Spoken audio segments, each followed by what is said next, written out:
안녕하세요. 오토기계 김정민입니다. 저희가 기술적인 이야기를 할 때 인문학과 관련해서 전문으로 가끔 설명을 해드리는데 이럴 때 많은 분들이 이야기 좋았어, 괜찮았어, 이런 반응을 나타냈습니다. 사실 이런 시도를 자주 해드리고 싶긴 한데 기술과 인문학은 서로 상반된 개념이 많습니다. 기술은 논리적이고 냉정하고 뭔가 데이터를 기반으로 해서 차례차례 논리적인 설명으로 전문 용어로 말씀을 드려야 이야기가 가장 빠른데, 인문학이라는 것은 또 이걸 풀어서 이해하기 좋게 설명을 해드려야 되기 때문에 뇌로 따지면 좌뇌 영역이냐 우뇌 영역이냐 서로 상반되는 그런 부분들이 많습니다. 그러다 보니까 기술에서 명확하게 설명이 돼야 될 논리적인 설명을 모호하게 상징적으로 뭔가 풍자적으로 해야지 되는 인문학 쪽 설명에서는 약간 모호하게 설명하는 경우, 모호하다 보면은 정확하게 전달돼야 될 지식이 뭉뚱그려져 전달돼서 이게 확대 해석이 되거나 아니면 잘못 이해를 할 수 있는 그런 위험 소지가 있습니다. 하지만 어차피 일반인들의 어떤 지식의 범주라고 하면 그렇구나 하고 해서 개념 정도만 우리가 이해를 하고 이래서 앞으로 이런 식으로 우리 생활에 영향을 미치겠구나라는 그런 정도의 방향 제시면 되지 않을까 해서 가끔 저희가 인문학적인 어떤 해석 방법으로 기술을 설명을 합니다. 자율주행과 관련해서 저희가 관심이 굉장히 많습니다. 그래서 자율주행 관련된 기술적인 특이점, 그리고 자율주행을 연구하시는 분들, 실제로 자율주행에서 사용되고 있는 다양한 형태의 연구 논문들이나 결과들, 이런 것들을 바탕으로 주목을 그동안 많이 해왔고요. 라이다 진영이냐, 흔히 얘기하는, 사실 이 라이다 진영이냐 카메라 진영이 따지기 좀 어려운 게, 자율주행은 결과적으로 퓨전 센싱을 해야 되는데 테슬라가 유독 이제 카메라만으로 하겠다, 얼마 전에 레이더도 없애겠다, 이런 식으로 선언을 했어요. 어쨌든 간에 어떤 방향이 맞냐 틀리냐 그거를 지금 규정하려고 하는 게 아니라, 제가 관심이 있는 부분은 자율주행이 우리가 생각하는 것보다 훨씬 더 오래 걸릴 것이다 라는 그런 개념을 말씀을 드리고자 합니다. 왜 오래 걸리느냐? 사실 자율주행이라는 것은 AI서부터 시작을 한다는 걸 여러분 다 알고 계실 겁니다. 다르파 챌린지가 시작된 지가 이제 꽤 됐어요. 그리고 다르파 챌린지에서 마지막으로 주목을 끌었던 때가 2008년이었고 본격적으로 자율주행이라는 부분에 신경을 쓰기 시작한 다르파 챌린지 2007년도니까 거의 한 15년 이제 가까이 되고 있습니다. 그 당시에 많은 기업들이 이제 자율주행 부분에 투자를 하면서 2020년이 되면은 레벨 3 그 정도는 달성할 수 있지 않을까, 그런 예상들을 했습니다.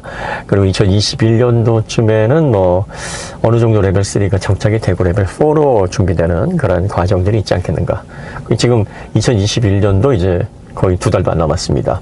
2022년도 자율주행 레벨 3가 될지 안 할지에 대한 보장이 없어요. 이거 어떻게 된 일일까요? 당시엔 2020년을 잡아놓고 그 정도면 시간이 얼만데, 그리고 기술의 발전 속도가 얼마나 빠른데 하면서 당시에 자율주행을 준비했던 가장 기준이 되는 회사였던 구글 웨이모, 그 다음에 GM이 이제 크루즈라는 자율주행 업체를 인수를 해서 GM도 이제 크루즈, 그 다음에 포드, 또 닛산, 르노니산 기업도 생각보다 자율주행에 많이 투자를 합니다. BMW, 벤츠도 자율주행에 많은 투자를 해왔어요. 또 토요타도 그랬고요. 현대기아도 액티브라는 회사와 함께 모셔널이라는 스타트업을 발족시켜서 자율주행에 본격적인 투자를 하고 있습니다. 자, 초창기의 자율주행은 두 가지로 나뉘었었습니다. 우리는 오토노무스를 할 거야. 아니요, 우리는 오토메이티드를 할 거야. 오토노무스라는 것은 완벽하게 처음부터 끝까지 차가 알아서 하는 그런 자율주행을 추구한다. 그래서 구글 웨이모, 닛산 이런 기업들은 이제 오토노무스 방식의 자율주행이다. 그러나 이제 독일 업체들은 좀 방향이 달랐습니다. 독일 업체들은 오토메이티드, 전동화된 기능을 통해서 인간의 운전을 보조하는 정도로 시작했다가 이제 나중에는 이제 그 전동화 정도가 이제 어느 정도 수준이 올라가고 완성도가 되게 되면 본격적인 자율주행이 그때 돼서 열리겠지라고 기획을 해서 방향이 좀 달랐습니다. 그런데 이제 문제는 자율주행이라는 게 여러분들이 아시다시피 이 신경망, 뉴럴 네트워크, 그러니까 사람들의 이 사고를 하고 있는 이런 두뇌의 이 과정을 기계가 그대로 답습하는 겁니다. 그러니까 기계에게 이 사람이 배우고 또 그걸 결과로 내는 이런 과정, 사고하는 과정을 알고리즘화해서, 사람이라는 게 그렇잖아요. 인풋과 다른 아웃풋을 내는데 기계는 그렇지 않습니다. 기계는 인풋과 아웃풋을 정해놓고 그 가운데서 인풋이 이렇게 나오면은 정해져 있는 아웃풋 중에 한 가지를 선택해서 결과를 내야 되는데, 사람 그렇지 않아요. 사람은 크리에이티브한 그런 영역으로 사고를 발전시켜서 전혀 이전에는 해보지 않은 결정도 할 수 있고 정형화된 그런 결정으로 항상 결과를 귀결시키지가 않습니다. 그러니까 요거를 배우게 되면 기계에게 그 모든 경우의 수를 다 입력하지 않아도 기계가 결과적으로 환경에 맞게 결정을 해서 사람처럼 자율주행을 주도할 수 있지 않을까. 그래서 기본적으로 HD맵, 아주 정교한 지도를 통해서 차가 센싱, 라이다든 아니면 레이더든 카메라든 또 퓨전으로 해서 정확하게 사물 인지를 해서 요걸 기반으로 해서 돌발 환경이 생기게 되면은 사람의 사고를 종합으로 알고리즘화된 그런 결과로 인해서 이건 이렇게 판단을 하면 되겠어. 이건 저렇게 하면 되겠어 해서 사람처럼 운전해 나가는 그런 그림을 그렸어요. 그런데 자, 이게 이제 여기서 인문학적인 한번 그 대입을 한번 해보시죠. 사람을 흉내내는 사람처럼 사고하는 그런 자동차 운전 방식이다. 사람이 운전을 하는 결과가 어떻습니까? 사람이 운전을 하게 되면 1년에 135만 명 정도의 사망자가 납니다. 이제 빠르게 줄고 있긴 합니다. 자동차가 안전 적극적인 그 보조 기능들이 들어오면서 사망자가 급격하게 줄어들고 있긴 합니다. 우리나라도 2017년까지는 4,000명 이상 사망자가 됐다가 2018년부터는 3,000명대로 현재는 3,200명 정도 이렇게 사망자가 많이 줄고 있긴 합니다만 여전히 전 세계적으로 아직도 이제 안전 기능이 적절하게 들어가 있는 자동차를 운행하기 어려운 제3세계나 이런 데서 사망자 급증을 하고 있기 때문에 1년에 130만 명의 사망자가 나고요. 그러면 사고 건수가 얼마나 많다는 겁니까? 사람처럼 사람의 사고방식과 사람의 신경망을 흉내내는 기계인데 사람처럼 완성도에 도달해서 만약에 운전을 시킨다. 그러면은 1년에 한 130만 명 정도 사망자를 내고 운전을 해도 사람 잘 따라하는 거예요. 그 정도면은. 그죠? 그렇지 않습니까? 사람 잘 흉내내는 겁니다. 그런데 문제는 자율주행으로 단 한 건의 사고가 발생이 되면은 언론에 대서특필됩니다. 이거 불안해서 어떻게 타?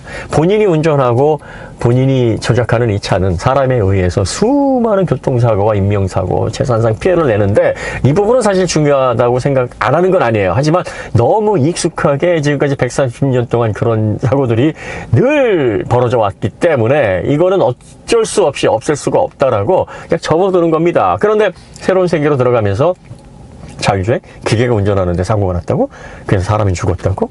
그런데 그 기술의 면면을 따라져 보면 그 기술의 출발은 인간의 뇌, 인간이 학습하는 방식을 모방한 거거든요. 인간의 학습을 모방을 해서 인간이 결정을 하고 인간이 그 결정을 바탕으로 실행을 하는 그 과정을 흉내낸 건데 사고가 없어야 된다. 이것만큼 엄청나게 비합리적이고 이것만큼 패러독스한 경우가 어디 있습니까? 그런데 사고를 내지 말아야 된다라는 전제를 통해서 인간과 비슷한 형태의 사고를 통해 자율주행을 이룬다는 이 기술이 얼마나 어렵고 실현 가능하지 않은 목표인가를 한번 생각해 보셔야 된다는 겁니다. 사실 자율주행을 통해서 사고가 전혀 없이 안전하게 사망자 안 내고 이슈도 없고 이벤트도 없고 이런 자율주행이 실행이 되려면 사람의 사고를 모방해야 되는 게 아니라 신의 사고를 모방을 해야죠. 신의 두뇌에 그 알고리즘을 분석해서 그걸 모방을 해야 됩니다. 사람의 두뇌 과정, 사람의 사고 과정을 답습을 해서 그걸 통해서 이걸 배워가지고 기계도 사람처럼 신경망 뉴럴 네트워크를 구성을 해서 알고리즘 만든 그런 결과로 해서 결론을 도출하게 되는데 사고가 없어야 된다. 청출어람도 이게 유분수죠. 근데 그거를 실현하겠다고 덤벼들었어요. 그래서 초기 과학자들이, 그 기술자들이, 훌륭한 센싱 놓고, 그 센서들이 들어오는 정보들을 통해서, 그리고 또 라이다라는 이게 관측용으로서는 굉장히 정밀한 건데, 이 날씨, 기후 이런 데도 크게 영향 없이 다양한 반경을 통해서 수백억 개의 레이저를 통해서 사람이 볼 수 없는 그런 구석구석까지 지도로 만들고, 이 로컬라이제이션 통해서 HD 맵을 형성하게 되면 강력한 PC가 이제 이거를 분석을 하는데 그것도 로 데이터를 그냥 막 분석하는 게 아니라 이미 알고리즘화돼서 패턴화되어 있는 그런 학습을 통해 이거를 신속하게 자동차가 100km면 일주일에 30m를 넘게 달리니까 빠르게 초당 정보를 분석을 해서 그 결과를 통해 결정을 할 수 있도록 하게 되면 문제 없을 거야 라고 해서 연구에 연구를 거듭했습니다. 하지만 어떻습니까? 우리가 살고 있는 환경에서 인간들은 여전히 예측 불허한 존재입니다. 여전히 이게 인간의 사고를 통해서 인풋과 아웃풋이 달라요. 인풋이 들어갔는데 아웃풋이 막 엉망진창으로 나와버려, 엉뚱한 쪽으로 결론이 나와버리는데 이걸 기계가 어떻게 예측을 하고 그 사이사이를 농담으로 뭐 빗사이로 가 그러는데, 진짜 자율주행이 빗사이로, 비 내리는 날 빗사이로 가는 것만큼이나 불가능한 일입니다. 그런데 그걸 하겠다고 하니 이게 쉽게 결론이 날 수가 없는 거죠. 그러면 지금 이 환경 내에서 인간의 사고방식을 통해 인풋과 다른 아웃풋을 통해 알고리즘화된 정보를 가지고 또 주변에 어떤 들어오는 그 로우 데이터를 적절하게 가공을 해서 이걸 기반으로 판단하고 실행하는 영역으로 완벽하게 사고 없이 이걸 진행할 수 있으려면 뭐가 필요하냐 이거죠. 사람과 똑같이 해서는 안 돼요. 사람과 똑같이 하면 사람과 똑같은 그런 비슷한 결과밖에 안 나옵니다. 아주 엉망진창 사고 투성이의 자율주행이 될 텐데, 여기에서 사고라는 변수, 사고라는 이벤트를 빼려면 뭐가 뒷받침이 돼야 되느냐? 인프라스트럭처가 뒷받침이 돼야 됩니다. 비클 투 인프라스트럭처, 비클 투 비클, 비클 투 페데스트리언, 비클 투 디바이스, 이 환경이 조성이 돼야 됩니다. 복잡한 센싱을 통해서 나만 잘 피해가고 나만 길을 찾아가는 그 환경이 자율주행을 가져올 수 없어요. 교통 인프라, 모든 장치들이 주고받는 통신 인프라를 구성을 해야 됩니다. 중앙 서버에서 어떤 맵을 받고 뭐 어떤 경로를 받고 이렇게 해서 되질 않아요. 그렇게 해봤자 나에게 달려오는 그런 자동차들이나 불쑥불쑥 튀어나오는 사람이나 그 변수들을 어떻게 피해, 그리고 하루에도 몇 번씩 환경이 바뀌는 교통의 그 환경을 어떻게 매번 업데이트를 해서 그걸 다 대응을 할 수 있겠습니까? 결과적으로 자동차가 지나다니는 모든 변수가 되는 장애물들이나 교통시설들, 그리고 길을 다니는 사람, 또 소형 이동수단, 뭐 작은 디바이스들, 이런 것들과 자동차가 통신을 해야 됩니다. 다시 말해서 everything, vehicle to everything, V2X 환경이 구현이 돼야 돼요. V2X 환경을 통해서 통신 인프라가 명확하게 어디에나 자동차가 통신할 수 있는 센서들이 부착이 돼서 그 통신을 기반으로 진행해야 될지 말아야 될지, 좌회전을 해야 될지 우회전을 해야 될지, 멈춰야 될지 가속을 해야 될지를 순간순간 업데이트, 계속 현장 정보를 통해서 서로 통신을 통해 자율주행이 이루어져야 됩니다. 이렇게 되면 자동차가 얼마나 밝은 눈을 가지고 있고 얼마나 많은 로우 데이터를 수집을 해서 이걸 HD맵을 통해 강력한 PC가 분석을 하고, 이게 다 중요하지를 않아요.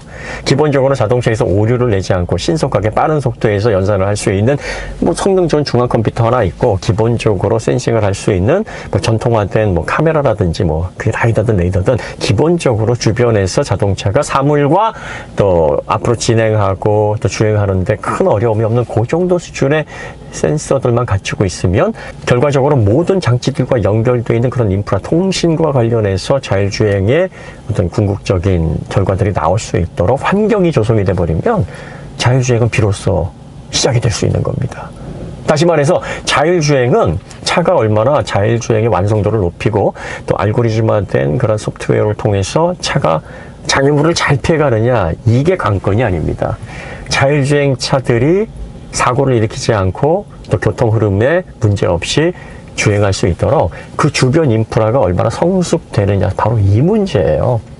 이렇게 주변 인프라가 성숙이 되면 자동차에 뭐 엄청난 라이다가 들어가지 않아도, 자동차에 엄청난 해상도의 카메라가 들어가지 않아도, 자동차에 슈퍼컴퓨터에 해당하는 PC가 들어가지 않아도 시시때때로 변화되는 그런 환경들의 정보들을 통해 자동차가 올바른 길을 찾아 나갈 수 있게 되는 겁니다. 그리고 또 교통사고, 차대차, 비클 투 비클 가운데서도요, 서로 통신을 해서 예를 들어서 위험하게 다가오게 되면 뭐 A라는 차가 B라는 차에 신호를 보내서 지금 충돌 위험이 있으니까 다시 저쪽으로 경로를 바꾸라는 지시를 하게 되면 그 신호를 받아서 다시 경로를 수정하는, 이러한 상호적인 어떤 통신과 관련된 인프라들, 이러한 기반이 자율주행에서는 핵심입니다. 자, 그 다음에 이것도 중요하지만 자율주행에서 가장 중요한 핵심은요, 사람이 스스로 이렇게 수동운전을 하는 환경, 이걸 빨리 법규화를 해야 됩니다. 그러니까 자율주행 인프라가 구성되지 않은 곳에 사람이 운전을 해야 되겠지만, 완전 자율주행에 적합한 인프라가 구성된 그런 정해진 자율주행 도로에서는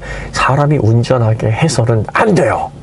사람이 운전하게 되면은 변수가 너무 많이 발생하게 됩니다. 초보 운전자가 엉뚱하게 차를 조작하는 사고 생길 수 있고요. 또 보복 운전, 이게 가장 문제예요. 보복 운전을 통해서 뭐 누가 갑자기 끼어들거나 위험한 환경이 발생되게 되면 사고를 모면했으니까 아유 다행이다 하고 가면 되는데, 뭐 비상 깜빡이로 미안합니다. 아니 뭐 손 인사 안 했다고 해가지고 막 쫓아가가지고 차막하고 막 손가락질로 막 육도 문자 날리면서 막 이러면서 보복을 하려는 그 과정, 감정이 격양돼서 그 격양된 감정으로 잘못된 결정을 하게 되면 이게 사고로 연결이 되거든요. 이러한 환경을 사람들이 만들어내기 때문에 사고, 불필요한 어떤 위험한 환경들이 자꾸 발생을 합니다. 이걸 못하게 해야 됩니다. 그렇게 하지 않으면 자율주행이 성공적으로 진행될 수가 없습니다.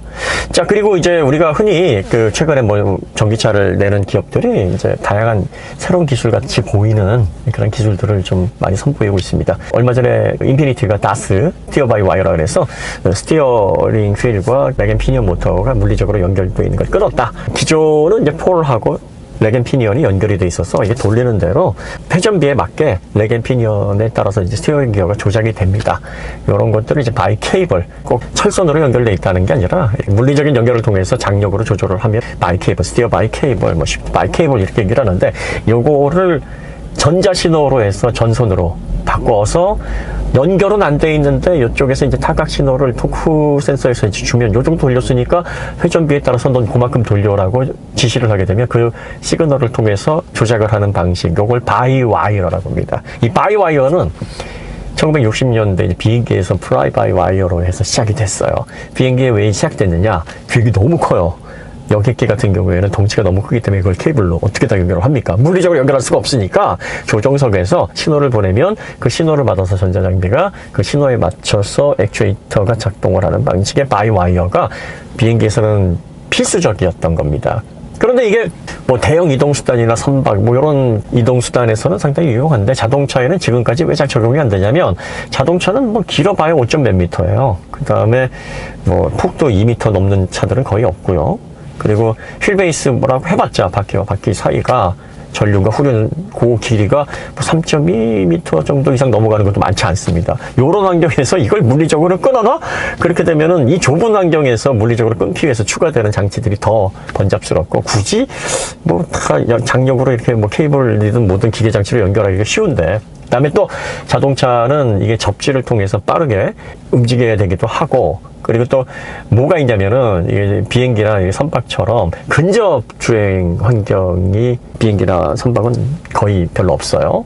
그리고 3차원에서 움직이는 비행기 같은 경우에는 아무래도 비클 다이나믹스가 급격하게 변화하는 일도 많지 않습니다. 근데 자동차는 근접 주행을 해야 되기 때문에 위험에 더 많이 노출이 돼 있고, 지면에 4개의 점으로 움직여야 되기 때문에 그런 변화에 더 민감합니다. 이러다 보니까 이게 직접적인 연결이 안 돼 있고 물리적으로 연결이 안 돼 있으면 이 세밀한 조작감이나 안정적인 조작이 그동안 좀 어려웠다고 보는 거죠. 왜냐하면 전자장비에 대한 그 어떤 정밀도라든지 또 세밀한 조작에 대한 결과값이 물리적인 연결보다 더 뛰어나다라고 보기가 좀 어려운 상황이었었어요. 그러다 보니까 이거를 적용을 자동차에 한다고? 에이, 필요 없어. 이런 분위기였는데, 이제 기술이 발전하고 전자센서의 어떤 정밀도라든지 또 조작의 어떤 정밀함, 이런 것들이 물리적인 연결을 이제 앞서기 시작을 하는 시점서부터 서서히 제조사들이 이거 그럼 자동차에다 적용해볼까?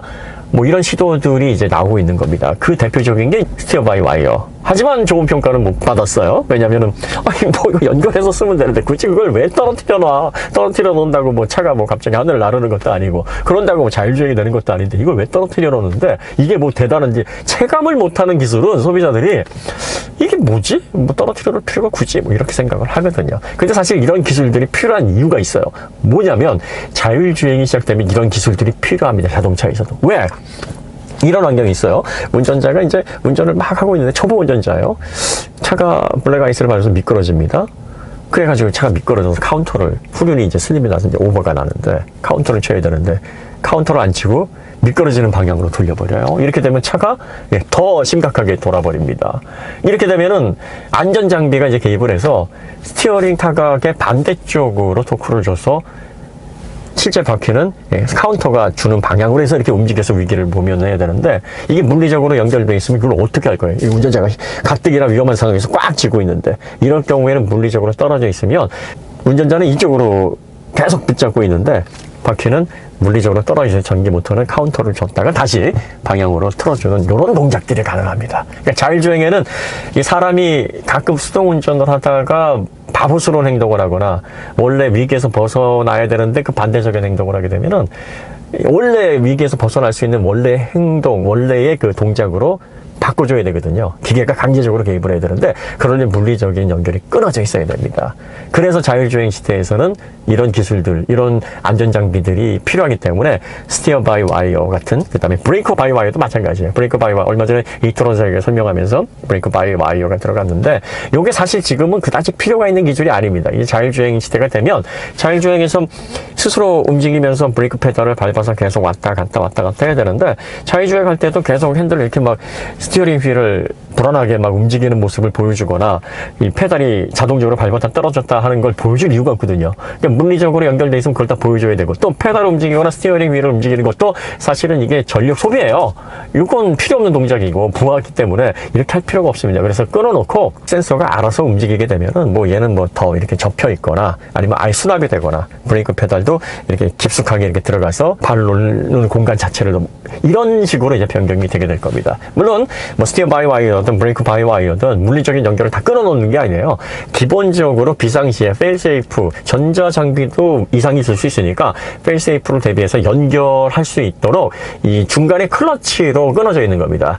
그러면 이제 비상 상황에서 센서가 정상적인 작동을 못한다 이렇게 판단이 되면 클러치가 다시 물리적으로 붙여서 물리적으로 동작을 할 수 있게끔 연결이 되는 그런 페일세이프로 적용이 되어 있어요. 브레이크도 마찬가지고 스티어 바이 와이어도 마찬가지입니다. 그러니까 지금 이제 시프트 바이 와이어 변속기에만 적용이 되고 있는데 요게 앞으로는 자동차 이제 자율주행 시대가 되면 전체적으로 다 확대가 될 겁니다. 그리고 사실 일본 제조사 토요타 같은 경우에 프리우스 1997년도에 내면서 브레이크 바이오 이거 해야 되는 거 아닌가? 한번 해볼까? 특허는 진작에 냈었어요. 그래서 이런 것들을 적용을 하려고 해보다가 굳이 뭐 자동차에다가 이거 한다고 소비자들이 알아주는 것도 아니고 아직은 조금 좀 위험한 요소도 있고 하니까 좀 지켜보자 해서 보류를 하고 있고요. 현대 기아차도 여기서 진작에 특허 내서 가지고 있어요. 가지고 있는데 뭐 스티어 바이 와이어, 뭐 브레이크 바이 와이어 다 가지고 있습니다. 이제 이런 것들을 제품화하지 않았기 때문에 많은 소비자들은 뭐 아우디가 이렇게 엄청난 기술을 개발을 하고 또 이번에 무슨 얘기를 이거 아니에요. 오래전서부터 비행기 프라이 바이 와이어 시절서부터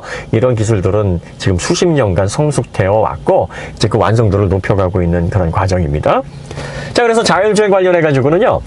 제가 볼 때는 앞으로 시간이 많이 필요할 겁니다. 2024년 정도가 되면은 레벨 3 정도가 아마 부분적으로 우리가 시행되는 걸 일상 영역에서 볼 수 있을 것 같고요. 레벨 4는 그보다 훨씬 더 많이 걸릴 겁니다. 레벨 5는 제 예상으로는 한 2045년에서 2050년 정도는 돼야 이 레벨 5가 뭐냐면은 아예 그냥 자동차 운행서부터 뭐 자동차 정비, 충전 다 신경 쓰지 않는 거예요. 차가 알아서 다 하는 건데 이런 환경은 최소 20년. 지금으로부터 최소 20년, 길게는 30년도 소요되지 않을까 그런 생각이 듭니다. 뭐가 문제냐면 자동차의 완성도를 끌어올려 봤자 환경이 조성이 안 되면 자율주행은 모호한 얘기예요. 그렇기 때문에 기본적으로 자동차가 다니는 모든 길에, 모든 도로에 인프라스트럭처, 뭐 교통 관련된 시설들이나 또 다른 차들, 이 차들이 대략적으로 그 1년에 나오는 신차가 한 8천에서 9천만 대예요. 그런데 전 세계적으로 20억 대 차들이 돌아다니고 있습니다. 근데 이 20억 대 차들이 앞으로 최신차로 바뀌려면 현재 센싱을 가지고 있는 자율주행에 적합한 차로 전부 다 바뀌려면 대략적으로 한 25년 정도가 소요됩니다. 시간적으로는. 그러니까 이렇게 해서 지금부터 최신 자율주행이 들어가 있는 그런 센서와 또 그런 통신이 가능한 자동차로 바뀐다고 해도 완벽하게 자율주행 세상에 오려면 대략적으로 산술적으로 계산해도 한 25년이 소요가 되는 거예요. 자, 그리고 교통시설과 관련해서도 신호체계라든지 사거리에서의 어떤 교통 흐름, 방지턱, 그 다음에 도로가 아닌 안전시설 이런 곳에도 센서들이 다 부착이 돼서 자동차랑 통신을 해야 됩니다. 차와 통신만 하는 게 아니라 이런 교통시설까지 통신돼야 되고요. 그 다음에 사람들은 뭐 스마트폰이라든지 스마트워치 또 웨어러블이 이제 앞으로 더 많이 증가할 거기 때문에 이 페데스트리언 사람과 보행자와 차와의 통신도 이제 본격적으로 시작이 돼야 됩니다. 이렇게 되면은 학생인지 어린아이인지 성인인지 뭐 남성인지 여성인지 카메라를 통해서 이걸 패턴화하지 않아도 그 정보를 통해서도 많은 정보들을 통해 자동차가 어떻게 대처를 해야 될지를 판단할 수 있는 실질적인 데이터들이 들어옵니다. 그렇기 때문에 이런 환경 조성이 되려면 앞으로 얼마가 더 필요하냐? 지금의 통신 인프라로는 아직까지는 힘듭니다. 그러니까 뭐 6G, 7G 정도 진행이 되면서 통신 대역폭이 더, 무선 대역폭이 더 확장이 돼야지만 또 이런 것들이 가능하고요. 그 다음에 자동차의 기본적인 또 PC 관련된 또 통합 OS. 그러니까 이런 환경이 조성되려면 앞으로 얼마나 남아있겠습니까? 그 자율주행은 요즘 느긋한 마음으로 기다리시고요. 그 다음에 늘 말씀드리지만 이게 라이다 관련된 기업들에 투자하시는 분들은, 그리고 또 그걸 생각하시는 분들은 전 100번 말리고 싶습니다. 이게 방향이 아니에요. 그 다음에 라이다뿐만이 아니라 뭐 레이더든 아니면 뭐 자율주행 관련된 센싱 관련된 부분에 있어서는 앞으로 그런 부분들이 크게 자율주행의 완성도를 좌지우지하지 않습니다. 그래서 제가 테슬라와 또 테슬라 반진영 간의 자율주행 싸움에 있어서 테슬라가 유리하다고 보는 게, 테슬라는 아직도 2013년도에 쓰는 그 100만원 소되는 그 형편없는 성능의 카메라 그 8개로 자율주행을 하고 있어요. 근데 여러분들 한번 생각을 해보세요. 사람이 눈이 나쁘다고 길을 잘 못 찾는 거 아니고 운전 잘 못하는 거 아닙니다. 뭐 사람이 보는 어떤 성능이 좋아가지고 눈에 뭐 더덕더덕 안경에다가 텔레스코프, 뭐 와이드, 뭐 이런 또 야시경 이런 것들 갖추고서 우리가 길을 걷거나 뭐 그러지 않아요. 그럼에도 불구하고 우리는 교육받고 또 훈련받은 그런 기량을 통해서 운전 잘 해나가고 길도 잘 찾습니다. 어떤 경우 이러잖아요. 나 이 길 눈 감고도 찾아. 이게 무슨 말이냐면, 길을 찾거나 길을 가거나 하는 거는 학습에 의한 습관에 따른 결과로 얼마든지 가능한 거지, 꼭 날카롭게 뭔가 세밀하게 모든 것들을 다 보고 놓치지 않는 그런 센싱을 통해서 우리의 어떤 운전이라든지 뭐 여정, 노정 뭐 이런 것들의 결과를 좌우지우지하지 않습니다. 그러니까 테슬라 방식의 단순화된 센싱, 이게 사실은 앞으로 자율주행에서 그 이상이 필요 없을 수도 있어요. 그리고 여기에서 아직도 테슬라는 이제 자체적으로 도조라는 컴퓨터를 통해서 중앙에서 또 그 통해서 가상의 버추얼의 맵을 통해서 끊임없이 학습을 시키고, 만약에 실수를 하게 되면은 무슨 개미지옥처럼 트레이닝 지옥에 집어넣게 돼서 계속 그 패턴을 완성화될 때까지 무한 반복으로 시뮬레이션 시켜가지고 완성화시켜서 이걸 통해 앞으로 궁극적인 자율주행을 해나가겠다라고 하는데, 그럼에도 불구하고 여기에다가 뭐가 더 필요하냐? V2X, V2 Everything, 모든 사물과 통신할 수 있는 인프라스트럭처는 필수입니다. 이게 돼야지 돼요. 이게 돼야 되고, 가장 자동차에서 문제가 되는 장애물인 사람이 운전을 할 수 없도록 법제화가 돼야지만 완벽한 자율주행으로 나아갈 수 있게 됩니다. 그러면 요거 법도 만들어야 되고, 사회적인 합의도 이루어야 되고, 그리고 또 자율주행과 관련된 시설들 확충해야 되고, 통신기술이라든지 PC기술이라든지 또 소프트웨어 기술, 이런 것들이 다 뒷받침이 돼서 복합적으로 구성이 돼야 되는데, 그럼 이런 환경이 앞으로 언제 실현될 것인지 답을 줄 수 있는 사람이 없다는 거죠. 그래서 구글 웨이모의 수장도 결과적으로 하다 보니까 이런 벽에 부딪혔을 거예요. 그래서 답이 없구나. 결과적으로 여기 더 있었다가는 마지막이 별로 좋지 않겠구나 해서 아마 퇴사를 하지 않아. 제 생각으로는 그렇습니다. 아마 제가 그 일을 하고 있다라고 해도 결과적으로 이쯤 돼서 그냥 박수는 아직 안 치지만 슬쩍 떠나는 게 낫겠다. 이게 나중에 뒷감당하기 좀 더 어려울 때, 그때 망신당하는 것보다는 지금 나가는 게 낫겠다. 그런 판단을 저도 했을 것 같습니다. 테슬라식 자율주행도요, 본격적으로 시행되려면 아마 내년도 저는 힘들지 않을까. 아마 2023년이나 2024년 정도의 레벨 3의 유의미한 결과가 좀 나와서 그때서부터 사람들이 일부 구간이라고 하더라도 자율주행을 할 수 있지 않을까, 뭐 그런 환경이 아마 만들어지지 않을까 싶고요. 그 다음에 어디에나 뭐 우리가, 그러니까 아우토반과 비슷할 거예요. 아우토반에 가시면은요, 이게 무제한 도로라고도 알고 있는데, 아우토반 고속도로가 우리나라처럼 이렇게 개찰구에서 이렇게 표 빼고 그 다음에 뭐 돈 내고 이런 구조가 아닙니다. 고속화 도로는 진입을 해도 요금 자체를 받지 않은 무료로 운영을 하기 때문에 뭐 그냥 들어가요. 그런데 들어가다가 보면은 이 계기판에 이제 무제한이라고 표시가 딱 됩니다. 속도 제한표에서 이렇게 딱 하얀 선으로 세 줄 딱 가 있습니다. 그럼 이제 그때부터 무제한인데, 또 가다 보면 속도 제한이 뭐 110, 120, 130 구간별로, 어떤 때는 80, 어떤 때는 공사구간 뭐 이렇게 표시가 됩니다. 그런 방식으로 자율주행이, 여기서부터는 자율주행이 몇 킬로까지가 자율주행이니까 자 이제부터 자율주행 할 수 있습니다. 해서 시그널이 오면 그 구간, 그 다음에 자율주행이 끝나면 경고음이 띵띵띵 되면서 자율주행 끝났으니까 스티어링 휠에 잡으세요, 어시스트 하세요. 초기에는 아마 이런 방식으로 구간 해당 구간 되면서 이게 확대가 될 거예요. 그리고 이게 전체 대도시에서 이런 복잡한 도심의 환경에서까지 뭐 사거리라든지 이런 교통신호의 흐름에 맞춰가지고 뭐 이렇게 어린아이 학교도 있고 또 횡단보도도 있는 이런 구간에서 실행되려면 이런 건 상당히 좀 시간이 많이 걸릴 겁니다. 그래서 우리가 기술의 변화, 기술의 어떤 발전 과정을 좀 관심 있게 지켜보시고요. 그 다음에 다시 한번 강조하지만 라이다 관련해서 센싱을 통해서 자율주행이 완성될 겁니다. 이걸 통해서 자율주행 시스템이 정착될 겁니다. 이렇게 해서 기업의 가치에 대해서 투자, 이런 거에는 관심 갖지 마시기 바랍니다. 제가 볼 때는 이런 기업들은 앞으로 10년 안에 아마 다 정리가 될 거라고 보여집니다. 제 생각이 틀릴 수도 있어요. 꼭 그걸 관련해가지고 그렇더래 이렇게 얘기하지 마시고 참고만 하시면 좋을 것 같습니다. 오늘은 이제 아까 서두에서 말씀드렸듯이 자율주행과 관련된 인문학적인 좀 개념에서의 접근입니다.